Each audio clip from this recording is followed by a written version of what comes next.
Hey there, welcome to episode 45 of the Quaggling Sand audio program. I am your host, Dan Hugo. We are recording today at 11:20 a.m. on the 18th of September, 2024. September's already gone. Crazy. Today we are going to speak about the mind, cognition actually, in an episode titled NZT Not Required. NZT is a reference to a particular substance, pills, found in a movie. We'll get into that. But first, I will remind you if you've been here before, or I'll tell you if you haven't. Quaggling Sand is an audio program about stories. The name Quaggling Sand comes from an expression, or I guess a label, a term that I came up with when I was very young, under 5. I don't recall exactly when. Somewhat ironic in the context of this episode. I want to say 3-4 years old. Quaggling Sand, you may refer to it as pins and needles. Quaggling Sand. It's an audio program about telling stories, and who knows, maybe there'll be something to learn. It's an audio program where I would happily invite a guest, share a story or two back and forth. Maybe we both come away with something. But to date, it has only been me, solo stories. Hopefully, wherever you have found this audio program, you see the episode description. It will contain show notes. There are some links. There's only 2 shameless self-promotion links and 1 about NZT. So let's get on with it. I will read the summary of today's episode, and we can begin. If you saw the movie, or perhaps watched the series, Limitless, you may have heard of this fictitious nootropic substance, NZT 48, November Zulu Tango 48, which brings about substantial cognitive powers. This is how I describe the way I think when asked. Not that that happens too often, but it has, and I can refer to the movie as an example. No, not to that degree, but some of the visualizations did connect with me, I suppose, or I connected with them.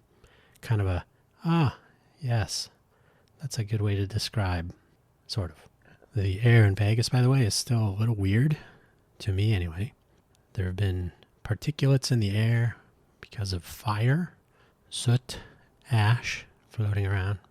I think that's subsiding. It's also getting colder, and as usual, my voice is completely against any notion of a podcast episode on any day. I have my hot tea at the ready. It is Egyptian licorice with some manuka honey, maybe about a teaspoon stirred in. Who knows? We'll try anything. In the meantime, do not forget you are under no obligation to spend any money, but I do have my 2 shameless self-promotion links, buymeacoffee.com/DanHugo, Ko-fi.com, Ko-fi, probably pronounced coffee, Ko-fi.com/DanHugo. These are websites that I need not maintain myself. They are often used by people developing open source software and so on. It's an easy way to have an online presence that is in the circle of getting the word out, promotion, the formation of communities, although that's not really happened for either of my links.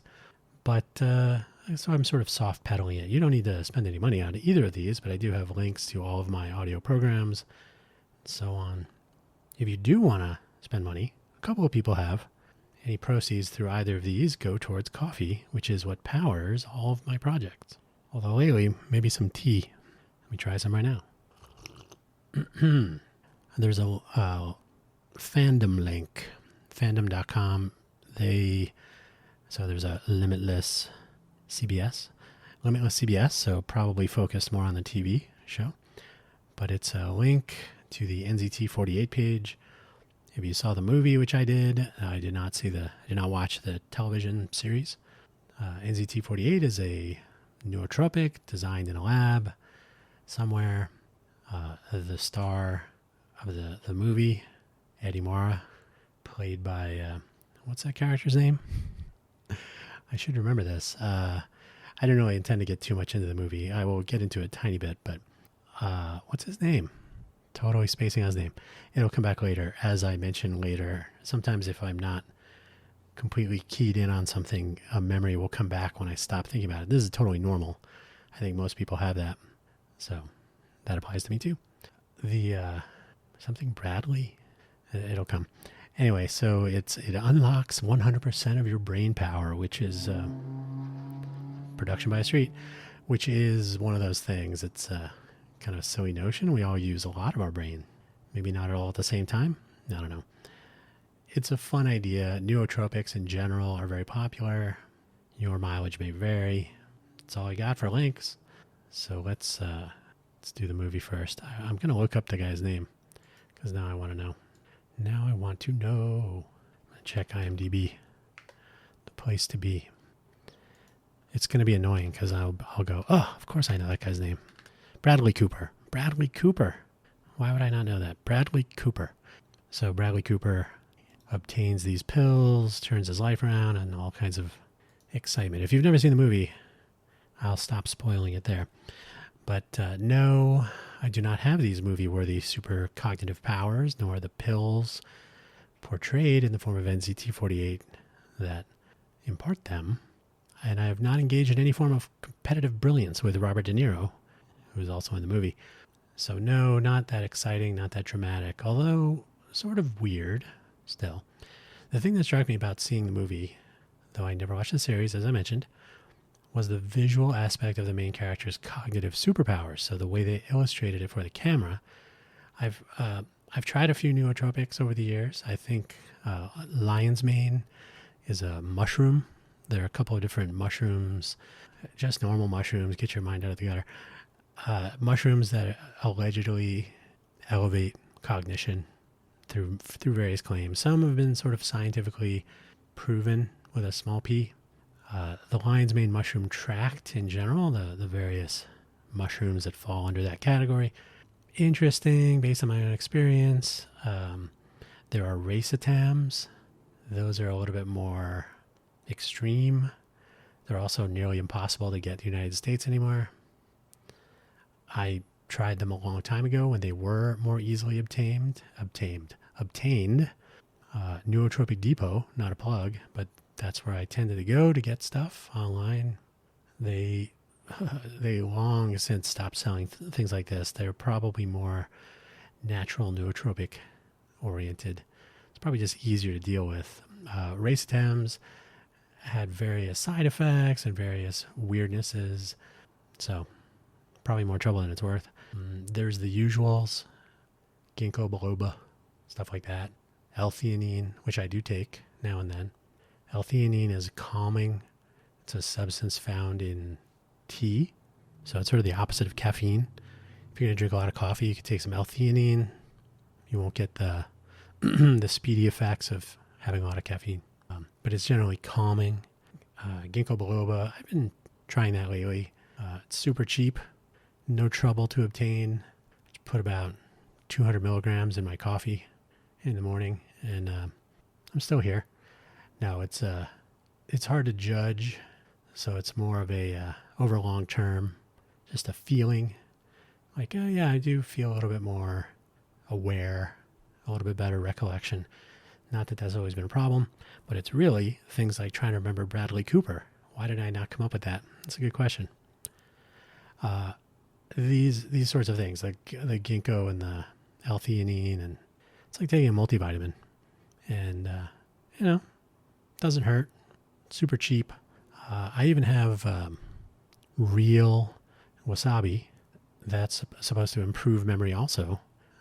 Thought I would try it. I actually have not been militant about taking the daily, just a little dab of powdered wasabi.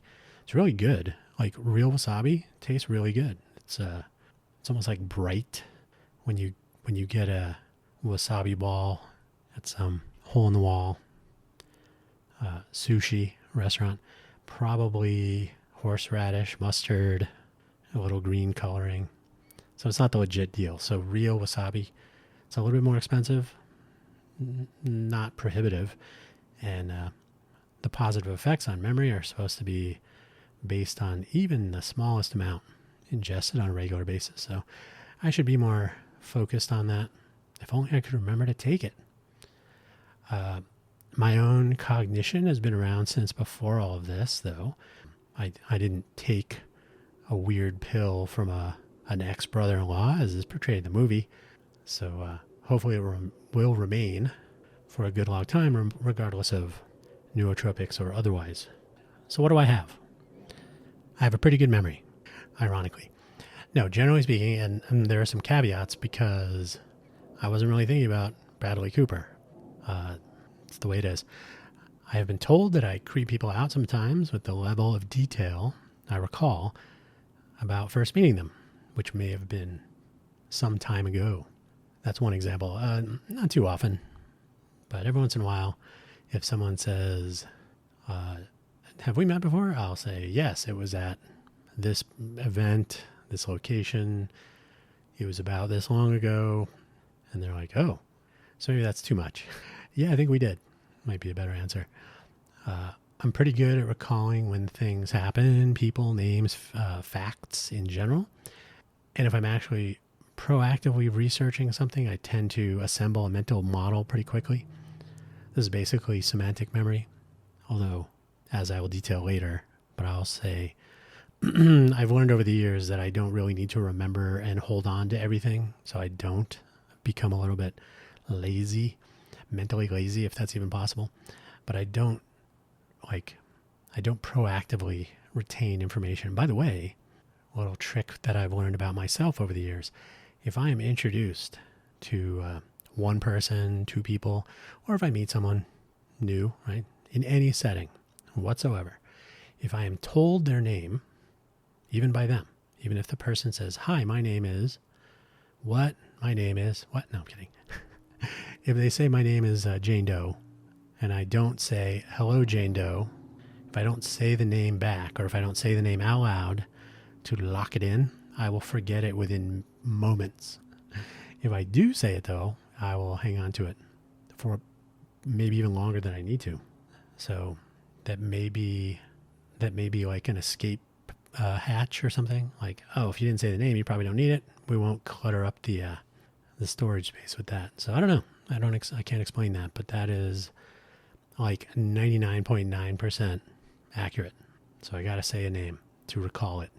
I usually have some level of episodic memory, but with some of the interesting parts like unconscious memory capture. So episodic memory is usually remembering things around you, aspects of your life, being at maybe even your own or a wedding, a celebration dinner, graduation, etc. Seeing a movie, going on a date, doing life things that end up being memorable. That's episodic memory. However, and the first time I encountered this notion, there was a study being done on dogs and whether dogs have episodic memory. And by the definition they used for the purposes of this research, it was whether the dog would remember things outside of dog owner interaction. In other words, suppose the dog was playing with the owner or someone, and there was a object that was just there, no interaction, not a part of the play of the play interaction. So an object or some sort of a detail that they would not have been focused on as a result of this interaction, would they recall it being there or recall something about it, which is tricky to ask a dog, but they were using, I think it was a MRI. Yeah, I think it was an MRI. So they put the dog in the MRI, which was a challenge because the dog has to not move around. I don't remember how they accomplished it. But basically, the use of that term episodic memory in this context and the one that I use, the context in which I use that term. Do you remember things around you, like first-person memory, that you didn't know you had to remember? Some might call this a photographic memory, but it isn't quite that. Like, it's not merely images. It's sometimes a little bit more detail. Of course, there are images. I can remember specific visualization, but it might also be any other sensory memory or generally something present in a scenario that I was not consciously observing. I will provide an example. I was coming back from Limerick, going to Dublin with one of my colleagues while I was working with Intel, and I was in Ireland. We're traveling on the freeway, or traveling along on the freeway. I do not remember which it was, which is also funny. Now, I want to say it was 6, County Kildare, the M6. Does that sound right? This is one of those details where, because I very explicitly do not rent cars and travel, because A, I wouldn't know where I was most of the time. B, Ireland, they drive on the proper side of the road. That seems like unnecessary risk. And I just don't worry about destination, so I don't clutter my mind with details like names of streets. So we were traveling, I believe it was on the M6, and various things unfolded. The Gardaí were chasing criminals in a car. They attempted to kind of box the car in on this highway, route, whatever the proper term is. The car that they were chasing ended up hitting another car as it was merging onto the road. Struck the car. I believe the woman in the car was ejected. I think she was killed instantly. Very sad story. They did apprehend the people, tacked on some new charges. Very sad. So as a witness, because I was not driving, I was the passenger in this car, it literally happened arm's length away from me, left side of the car. I won't go into too much detail because no need. But I decided to, I say decided because since I was leaving, I was returning to America in a matter of like 2 or 3 days. And since my colleague who was driving pretty much saw what I saw, to the extent that he was not looking forward to drive the vehicle. So did they need my eyewitness account? So it wasn't like a lot of wrestling, but it was really like, did I really? Because I really couldn't recall details that I felt would be useful in the pondering consideration phase of this. But I figured, okay, well, I'll tell them what I can remember. So the Gardaí sent over a Garda at the hotel in which I was staying, the North Star, which has since been renamed, across the street from Connolly Station. They had a nice little sitting room. It's actually a really nice hotel. I've not been since the name change, but it was probably my favorite hotel in Dublin of all. I've stayed in a few. So in the sitting room, which was very quaint, very living room-like, very homey furniture, not like industrial, commercial, hard foam, real furniture and all that. So very calm, had a chat. The officer was sitting across the room, maybe 10 feet away. So he kind of selected a corner. I selected a same side, other corner. So not caddy corner, but so we were sitting there, and probably because it was very quiet, I was able to recall. So I'm not going to say I entered a trance, but I kind of closed my eyes and tried to put myself back in the passenger seat of the vehicle as we were driving down the freeway. And I did, for all practical purposes. And so by way of example, I won't go into too much of the details again, but, and I had not looked at any photos. I had not asked around. I really didn't recall, because it was a very chaotic scene, just madness. We were motioned through. I just didn't think about it. And I had never been on that freeway before. I'd never been on that route that I know of. I may have on a bus, on a coach. I would have been even more detached. So either way, I wasn't at all familiar with this. So I was sitting there and I said, I described what was happening prior, because it was weird behavior of one of the Garda vehicles. And then the car merging on, it merged right near us. So as that was happening, I kind of slowed down and got more detailed, and I was able to recall in an unfamiliar way. I said, I feel like we were under an overpass. I felt like we were in an enclosure of some sort. The way the light was bouncing on things, the way there was like just a different feel. Things sounded different. I could smell the vehicle fluids that were thrown around in the collision. So I could smell, like, it's hard to describe, very chemical smell. Probably antifreeze, some oil. Not a great smell. But just the whole thing, it felt like it was being held in place. So I described that. I described the whole thing. And the guard didn't, he just said, okay, wrote it all down. Thank you very much. Gave him my contact info. I never had to actually participate in a hearing. My colleague who was driving did participate. His account was sufficient. They had plenty of evidence anyway, so there was no need for me to go. But I did my thing. Now, here's the, I'm not going to say crazy, but this is the reason I'm giving this example. I did look up, after I got home, I did look up for news coverage, and they had, and I've looked since, and I really can't find it, and that's fine. They did have a photo of the accident, of the collision scene, and it was indeed under an overpass and all. So all the things I was recalling in the senses and the sensibility, the way things were, the way they were laid out, that I could smell things as though they weren't dispersing, things like this, was all about as accurate as you're going to get. And I had never been there to like capture that. So I don't know if everybody has that. I don't know if it's adrenaline leads to that, but enough of those circumstances have taken place where I do recall. I can almost like, if I really focus and I really feel like I'm motivated, like this is really important, I don't know if I can pick a random Tuesday and say like, oh, who did I see at the gym 4 months ago on a Tuesday afternoon or evening? No, I don't have that. But if there's some reason to, if something is happening that's unusual, I will probably be able to recall more of it if I can deep dive in there. Now, I'm not saying other people can't do that. Again, photographic memory, a lot of people have it or claim to, but it is something that has come in handy, this semantic memory. So it's production by street. It is recollection of things that you didn't know you would need to recall. I tend to have recall that associates for me, and this is where the visualization from Limitless comes into play.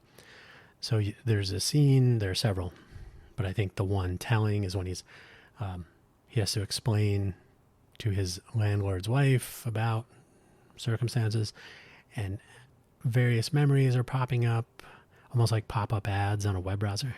He's seeing a book title and it's bringing back a memory of something else and so on. Like this automatic recall where associations that are directly, indirectly, adjacent, non-adjacent, recalling related details, whether they're from the same time or place, different places, different people. So all these things, they don't necessarily, they're not necessarily specifically selected by me, but somewhere in my memory, the associations have been captured, and so they'll kind of come back. So they're related in some way. And I'm not saying it's exactly as portrayed in the movie, but it's not too far off. Sometimes it's a visual component. Sometimes it's just sort of anyone but Bradley Cooper's name. You know, oh, okay, yes, of course. That relationship, that what happened at that time. Oh, when did I meet you? Oh, this other person. I met the two of you at the same time, and we talked about this or that. So these things happen frequently. It's where I identified most closely with the movie, the visualization of that. He recollects things from his past, educational and otherwise. But like he says, he didn't even know that he remembered some of these things. So the recollections do appear in my visual field sometimes, but not always. I could describe it as like search engine results. So if you search on Google for something, you'll get various results, and you're like, oh, what is that? Why is that in there? Something like that. My voice is really arguing with me. Bear with me. So how well does all this work? I have to be honest. If I rely on these things, they don't work. Like my cognitive superpowers are not available on demand. It's almost like looking directly at an object, especially in the distance, or trying to recall the name of a movie or some actor in a movie. I think we all do better when we are not focused so much. So looking off to the side for your peripheral vision, you'll probably be able to see that object better. Forgetting about trying to remember Bradley Cooper's name, it would come to me later, perhaps during the program, but I cheated and I looked at IMDb. So poof, the thing will become more clear if you're not overly focused on it. So like I said, if I was in a situation here in Vegas, it was after the Downtown podcast, and I went with the crew, the gaggle, the audience, the producers of the show, all that, all of us, wandered over to the Gold Spike, hang out after, and I was speaking to one of the hosts of the show and another person who used to be a part of the show. And I said, "Oh, hi. Oh, yes. And I remember seeing you on this." And he was kind of freaked out. She was fine with it. She's like, "Yeah." She creates internet content and whatnot. So being seen on the internet is fine with her. But the person, and we ended up talking about this later. He said, "Yeah, that was really weird that you were able to kind of pull all this stuff up." And I likened it to the movie scene. So I wasn't conscientiously going through my memory, my mental Rolodex, as they say. It just kind of became available due to the circumstance. So I was talking to someone, things that I recalled about that person became available. Over the years, some aspects of all of this work better sometimes.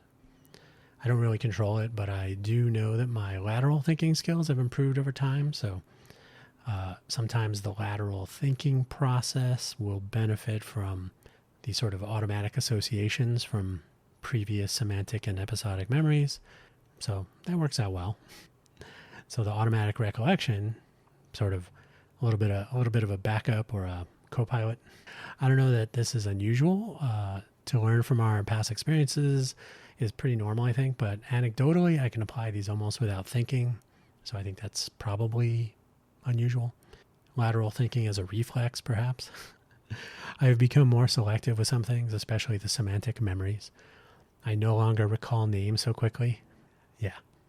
Almost as though I've learned to be more selective. Do I need to remember Bradley Cooper? No, it's in IMDb. That's and actually, case in point, I used to remember everybody's phone number. I never had to write anything down. We no longer need to remember phone numbers. So that sort of factored out. So there are maybe one or two phone numbers that I have memorized other than my own. And even then, if hard pressed, I might say, what's my number again? Perhaps I don't want to fill up on every name and place. However, I do find my semantic memory capture to be improving over the years, so I can grab more information that I think might be relevant, but I filter out stuff that historically has become less relevant, phone numbers, etc. So maybe as a result of this selectivity, I'm able to remember more facts and figures, not so much contact information and so on. I'm better about history and assembling that mental image of facts, cause, effect. And so like I said, I think this has been getting better over time. And I think it's probably because I don't actively try, but I just tend to allow a phone number or a name. If I need the phone number, I want to write it down or put it in my phone. Now, sort of humorous, I have many numbers in my contacts, and I'm not the sort of like, hey, put your number in my phone. But in general, I will say, oh, let me get your number and I'll call you about this. Or someone will say, here, take down my number. I want to, and they'll text me or something. But I don't have a name associated with it. So the text at the time is relevant. But over some time interval, it's less clearly recallable. So some mental process has made long-term capture of phone numbers, perhaps based on my perceived importance of the number and the name, the owner of the number, made that less important, less reliable than, topics of interest. So when did I first notice this? That's a good question. I've heard, because these memory features were not enabled initially, I think I had to pay a subscription or something, that I was often awake. I've actually described this already, most likely to be awake in college. This was apparently true, if not more so, when I was 2, 3, 4 years old. Noting my surroundings proactively, and I did learn to read fairly early in life. Reading and speaking early almost certainly enabled those additional features, so I didn't have to pay the subscription. And being observant, so acquiring episodic memories, made these features useful. So if I'm looking around, if I'm 3 years old, if I'm starting to be able to read, now I can actually add to my semantic and episodic memories based on things I'm seeing, words that I'm reading, associating. This is probably how kids learn anyway, but it correlates with like an ongoing and improving state of affairs in that regard.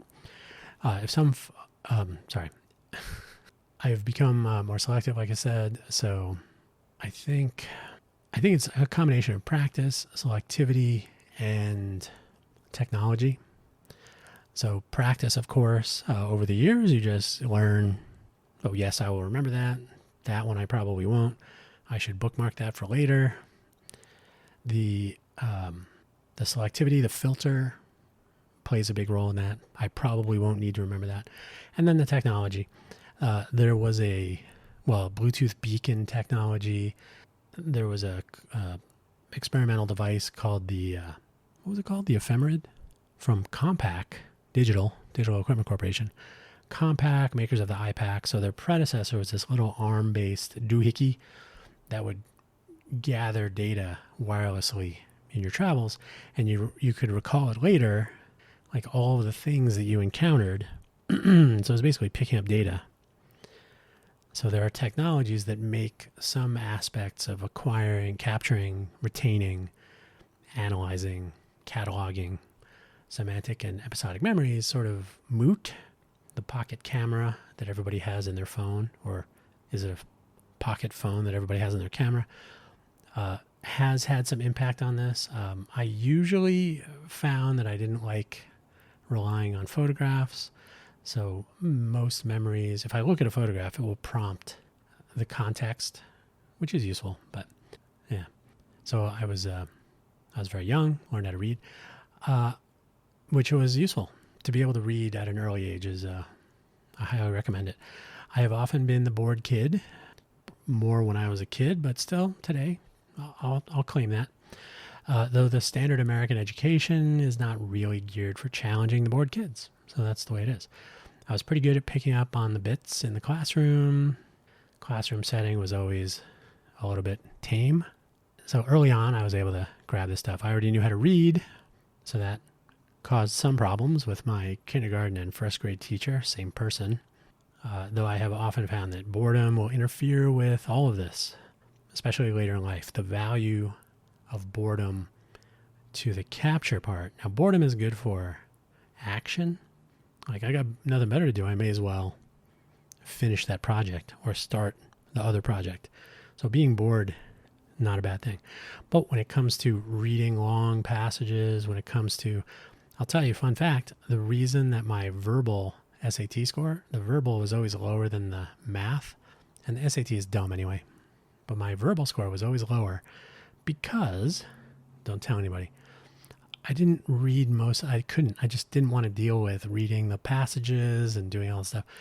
So I basically got docked points for being too, like, I don't feel like reading all this stuff. You could do the, pizzas to hamburgers as milk is to Pepsi. I don't know. So those different logical components, were those math though? I guess those were math. So the verbal stuff, I just was never interested in, so I didn't test well on it. That's the way it is. Not interesting. In about fourth grade or so, a kid named Bill, I didn't like that kid actually, was talking smack to me. And his final insult was this. It was something like, "You don't even know how a carburetor works." And I was like, that's true. Damn it. Whatever I said at that age. So yeah, he was right. And that was annoying to me. So it was unfortunately correct, but not for long. So if I wanted to, so I was motivated to learn, and I basically learned how cars work within a week, certainly.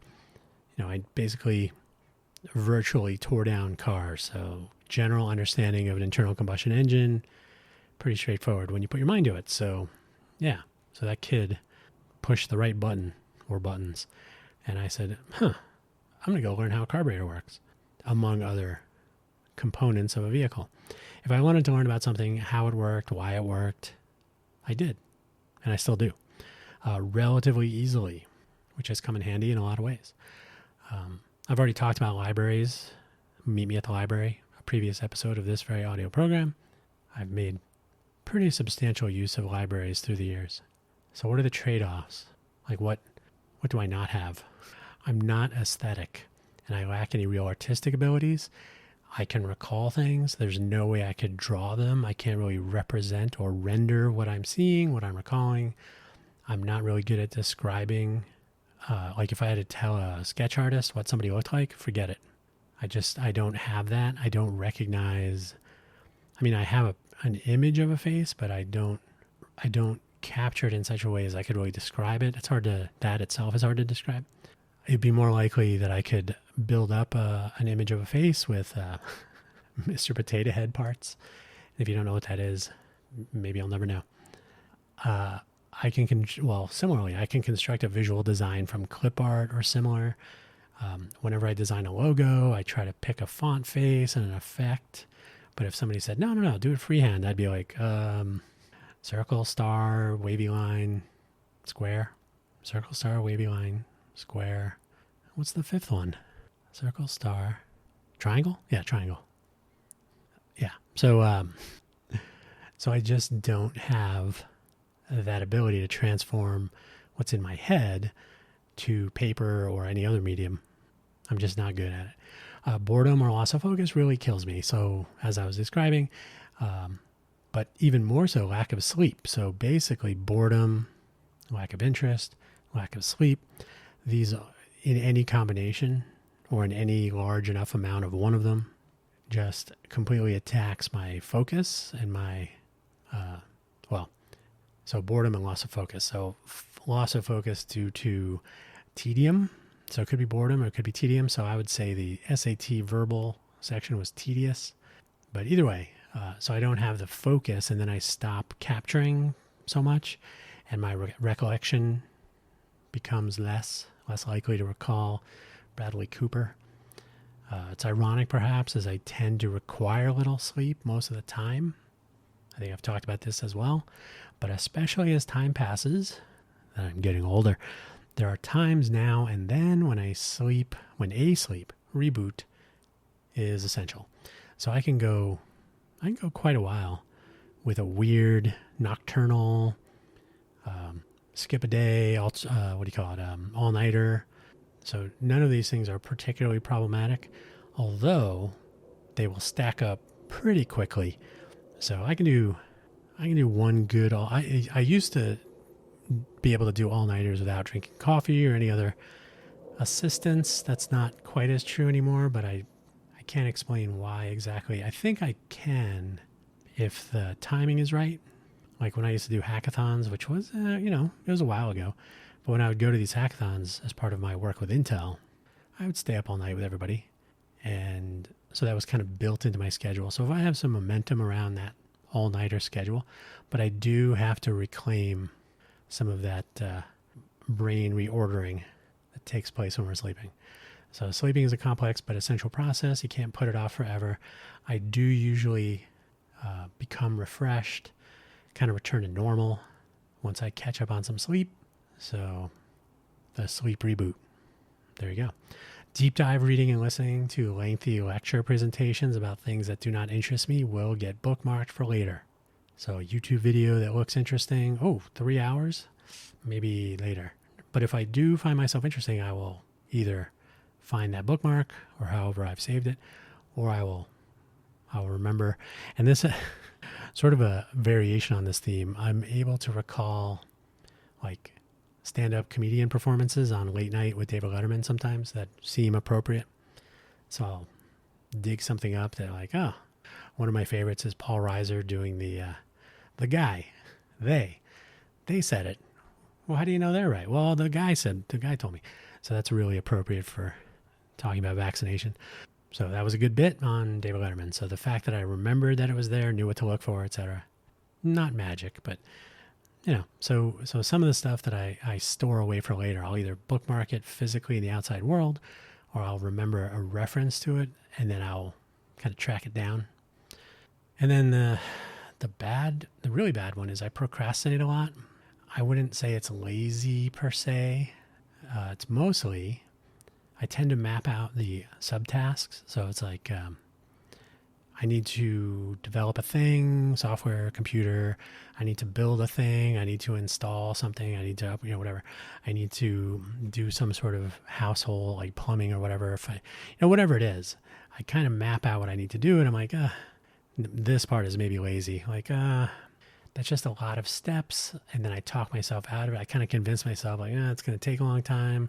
and then I won't be able to use the thing while I'm working on it. And then if something goes wrong, and so I talk myself out of wanting to go down my pre-constructed list of subtasks. And it's problematic, of course, because I do manage to avoid the convincing argument against sometimes. And if I do, I already know what I need to do, and it makes the actual task pretty straightforward. And so almost like well over 80% of the time, the talking myself out part is inappropriate, incorrect. And then the other 20% is really not that bad either. So it's not like, oh, look, you ended up doing it and the whole place exploded, right? Nothing dire happens. It might take longer. Maybe some of my concerns do make themselves known, but mostly, 80% of the time, it's like, I don't even know why I put that off. It was actually easier because I already mapped out what I was going to do. What about work? Has this had any impact on my work? Any benefit? Well, I have had some opportunities that have been easier because of my superpowers. Some of the stories I've already told include aspects of my semantic and episodic recall. So I've told stories in other episodes about different workplaces, even McDonald's, my tour at McDonald's, but my time in Silicon Valley, working at tech companies, other projects, etc. So my recall and my interest in analysis, lateral thinking, and all that, all these things have been helpful, useful. I tend to break down or factor the thing I was hired to do. A little tea break there. The thing I was hired to do, and I come up with my own take on it. So like, hey, this would be easier if we did this in a different order. But I check to see that that's possible. Like, is there a commutative property in this production line? Can I move these around? So as long as that's okay, if it makes sense to me to move it around, then I'd move it around. And if I'm not directed otherwise, like, hey, you can't do that, I won't even ask. So I have my own plan of attack on whatever the task is. This has come in it's come in handy too many times. And often I find that I end up tackling things I was not hired for. Like, oh, I was only hired to put this round peg in the square hole, but I turned out I was putting the square pegs in the round holes, and that was better and easier. But it's not what I was hired for. But they're like, oh, but you're better at that, so we're not going to pay you more money. So it probably leaves money on the table. But it has come in handy. I have often said truthfully that rarely do I end up doing what I'm hired to do. There's usually some pivot. It's why this is a little tangent. It's why I find hiring processes for some, probably all companies, to be problematic because the person, if they're using a hiring manager or someone who works at the company and not using a headhunter or a recruiter or a contract agency, those are even worse. But like somebody who knows what they need is often basing that understanding on the person that was doing the job. So they're like, I need that. I need the collection of their skills that will fit in that chair before the chair cools off. So you end up with this mishmash of like, why do you require this? Because that's what the other person had. So you take what their skill set was and you're like, I just need to replace all that. Apparently it was working.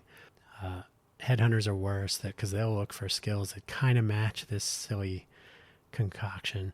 And, ultimately it's the stuff that you didn't know that you were going to need. Like I can't put everything on my resume.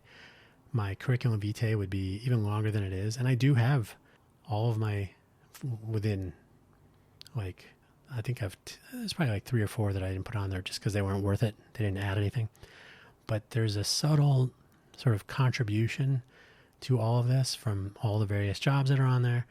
Oh, your resume is more than 1 page. Yeah, that's why you should pay me the money that I'm looking for. The joke of it took you 5 minutes. Why did you charge me $5,000? Or why'd you charge me $5,010 for your 15 minutes to fix my problem? Like, because I've been doing this for 30 years. So $5,000 is for the 30 years and $10 is for the 15 minutes.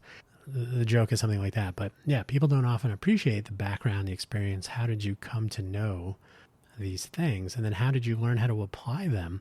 And, oh, we didn't hire you to do this, but you're able to do that. So good. When I was working at Netscape, I had just been working at SEM Microsystems. So I learned all about smart cards. This was before smart cards were a thing in the United States. So very, very few chip cards, chip cotton, very popular in Europe. So I learned all about ISO 7816 smart cards, the 4 parts of the specification, the T equals 0 and T equals 1 protocols, the challenge response, the keypads, all of it. When I left that company, because it was annoying, long story, another time, I went to work at Netscape. They said, oh, you have experience with smart cards and the readers and the protocols on it. And yep. Went to France, learned from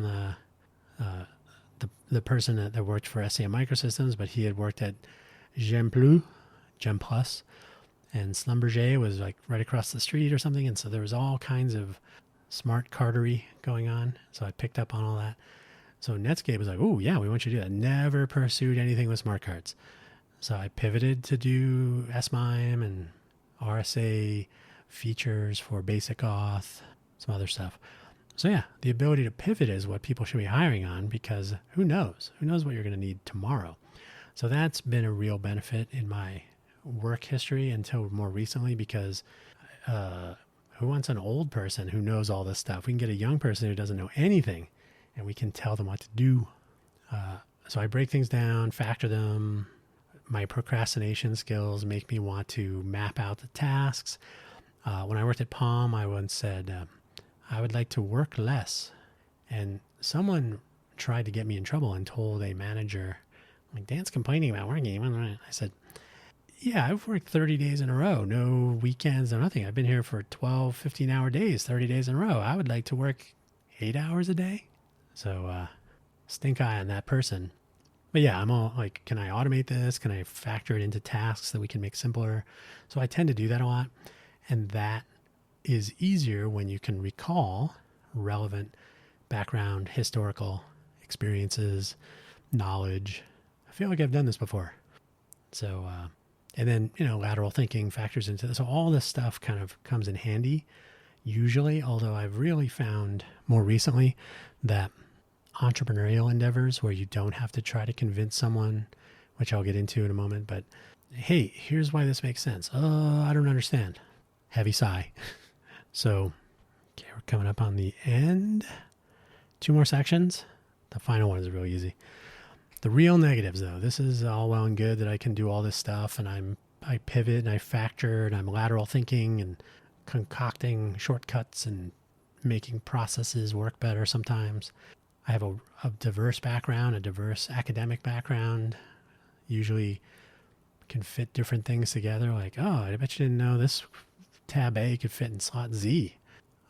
It's rare to encounter a kindred thinker, someone who is similarly hovering outside the box, explaining things with the presumption that my interlocutor can recall their own history, and learning never goes well.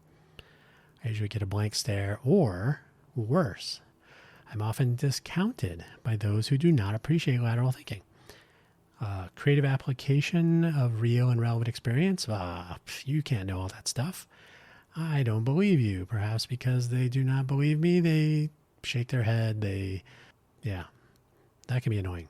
I was once, a lunch was purchased for me on looking at someone's project that was in a failure mode, embedded system and whatnot. I said, well, I don't want to touch anything. I'm not going to break anything. So I'm just going to look at what you have and where you are. I said, do you have your source code? No. Oh, the external contractor who wants to sue you has complete and total control and ownership of your source code, and you don't have a way to access it. I don't know if they took that the wrong way. So we went to lunch, and then he hired 2 people to start breaking stuff. I was like, oh, I told you. Okay, fine. So yeah, sometimes people don't appreciate the thinking part. And I'm like, I'm not going to touch and break things if you're not paying me. I don't want to be responsible for a more failure mode or extended failure mode. So no meeting of the minds that happens all too often. That's kind of what I'm describing. It's uncommon though. I mean, it's not uncommon, but it doesn't happen every single day. So it's uncommon enough maybe so that there is some lack of, it doesn't happen often in my outing. So if there is a lack of trust, maybe because it does happen rarely out in the world. So, any given person may not encounter a lateral thinker, someone with this kind of recall, the ability to apply things and pivot in different ways and so on. So they don't really come upon that, and I don't come upon people who are so doubtful, but then I'm also not presenting all of this to most people. But either way, they may think I'm some sort of a faker. They may think I'm trying to put one over on them, falsely inflating my reputation or background. And I've seen people do it. So it does happen. Production by street. So it does happen, and I can't fault them too much, but I don't spend much time on these characters, as they discover soon after. So good riddance. Good riddance. In engineering, we have a common scenario that afflicts many regardless of their cognition, called analysis paralysis. This is where someone, and they don't need to be an engineer, but it's kind of inherent with the engineering mindset, someone with detailed knowledge and or paranoia, so they know how the system works or whatever the scenario is. They have some level of knowledge or paranoia or both, and that's the best. That will they'll bounce back and forth between like, we should do it this way or we should do it that way, and this is what could go wrong, and I don't want to risk it, and yeah. So it's almost like insomnia, but it's around an actual decision. Not, well, I mean, it could affect you sleeping as well, but insomnia is more a theory. Like I'm gonna worry myself and not sleep because I have all these ideas. But what I'm talking about is like the implementation part, where like you need to do, like when my house was on fire, I could very easily say, should I go out the side door, the front door? Should I take this? Should I go? I was like, nope, time to go. So luckily I didn't have the analysis paralysis at that point. But this used to happen more frequently to me. I used to ponder things a lot and bounce back and forth and turn the cube around and around, pondering which side. But I've learned over time to learn from previous scenarios. So I can say, yeah, I can mull it over, but I've kind of been in a variation of this theme before and apply my overthinking less often. So I can refer back to my previous overthinking. So having that library within reach is valuable, but that can also be negative, right? Somehow all of this makes sense to me. That's this final problem. So the analysis paralysis can still happen. And when it does, when I find myself having difficulty selecting a decision, it could be an embarrassment of riches. There are too many options and I'm considering all of them. It could be the paradox of choice. Like, it's a lot easier when you don't have a choice. It's either yes or no. Do it or don't do it. Get out of the house, don't get out of the house. But there are 2 or 3 different options to get. Nope. Exit or remain. So simplification, factoring, coming up with, lateral thinking here too. But occasionally, especially if it's an uncharted territory, analysis paralysis is really easy because overthinking things like, I wonder if anything I've already come across would apply to this. And so all these things can bog down and be somewhat frustrating, but it makes sense to me. Maybe it does to you. Not sure. Speaking of you, do you have any particular cognitive oddities? Do you have photographic memory? Do you have a memory for smells, tastes? Can you remember songs? Or do you remember the person saying that? I thought about this for a while. Do I remember myself saying a person's name? Is that why I remember it when I say it? I don't know if it's that simple, because I don't remember when they say it. So their voice saying their name, very small chance that I'll recall it. My voice saying their name. So I have to say it out loud. I have to say it to them, best case. I could say, oh, was that Jane Doe? As long as I can construct a mental Rolodex card and stick it in the roll. So I don't know exactly what the mechanism, but maybe you have something similar. Do you remember names and faces? Do you remember faces better than names?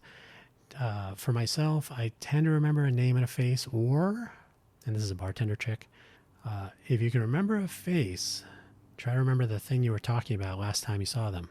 So if you're a bartender, this works out nicely. Hey, we were talking about your trip to Thailand. And they'll be like, huh. And then they'll say, well, I don't actually remember your name. And then it's easy. So yeah, memory tricks or memory associations. I don't think they're tricks to me. It's just which parts of the Rolodex have been filled in, the jigsaw puzzle of memories. So putting pieces together, the puzzle, not the mystery. I've read in recent years that the notion of variable methods, I guess, variation in the way people learn has been discounted. There is no variation in learning. One teaching method fits all. Learning is a completely normal thing. It happens the same for everybody. I don't buy it. My own anecdotal experiences tell me this is incorrect, but my survey population is way too small to be useful. But maybe you have something similar. I'm a better practical learner than book learner, so hands-on doing things. Probably the most practical example of this, because you can, learning how to cook, you're going to waste some food. Learning how to build a house, you're going to waste materials. But learning how to program, code is pretty low loss. So trying out ideas, I will often sort of prototype if there's a REPL interface, Python, some other languages, SQL. So if you can, what does that stand for? What is the R? Something execute. No. What does REPL stand for? I never even think about what it stands for because I know what it is. REPL, not replicate. Thank you, autofill. Read, eval, print, loop. So you type something in. The interpreter probably reads, evaluates your whatever you've typed, prints the output, and goes back to the beginning. So REPL. So I do that a lot to try out ideas, especially if I'm unfamiliar or if I don't remember because I haven't used in a while. I myself have found that if I do use something frequently, if it's at the tip of my memory, then I'll recall it like instantly. Hexadecimal, arithmetic, and other operations, logical operations, piece of cake if you're doing it day in, day out. You're like, oh yeah, A6 or B3 equal, whatever it is. I'm not going to do that right now.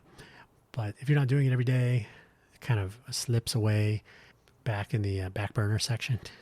But yeah, so coding is a good example. It may not apply to you, but it's a good example where trying ideas out will help with the learning process. So for me, practical, hands-on is better than reading. Reading about history for me is better than learning about process, for example. If I read something about how to do something, I may not come away with like any more knowledge than I had before. But if I actually do the thing, that will be better. So if I read and do, much better than read. And if I just do, there will be more error to learn from. So maybe you have a take on that.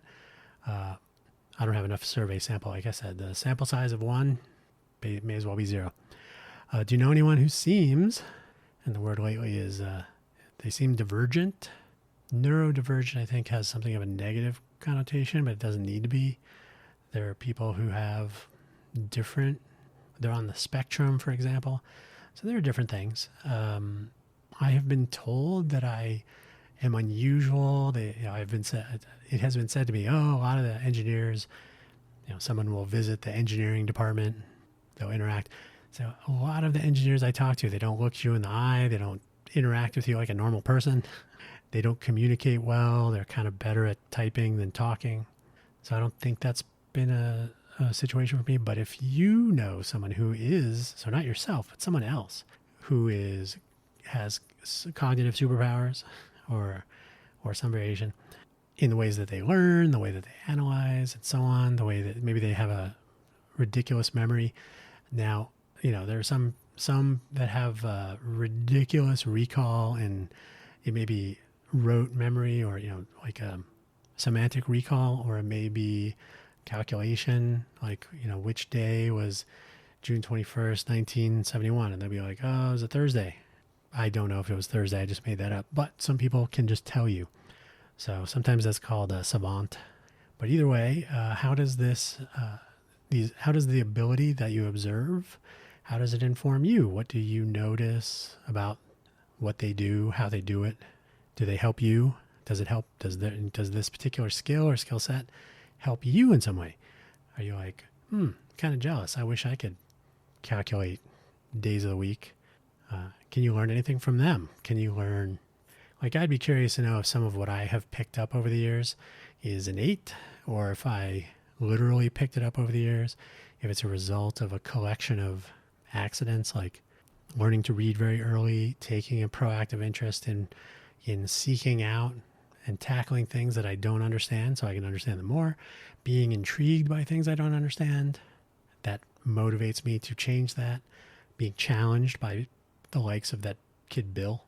Yeah, there are several variations on that theme. So I'm always curious to know, I have a certain fascination with education in general. I think education is weak. Could definitely use some work. I don't know if that'll ever happen. The education industrial complex does not aim to turn out rock stars. It aims to turn out audience. But on that note, I will remind you to check out buymeacoffee.com/DanHugo and Ko-fi.com, ko-fi.com/DanHugo. I will continue to drink tea today. This really didn't help. It's too bad. Thanks for listening, and that's it.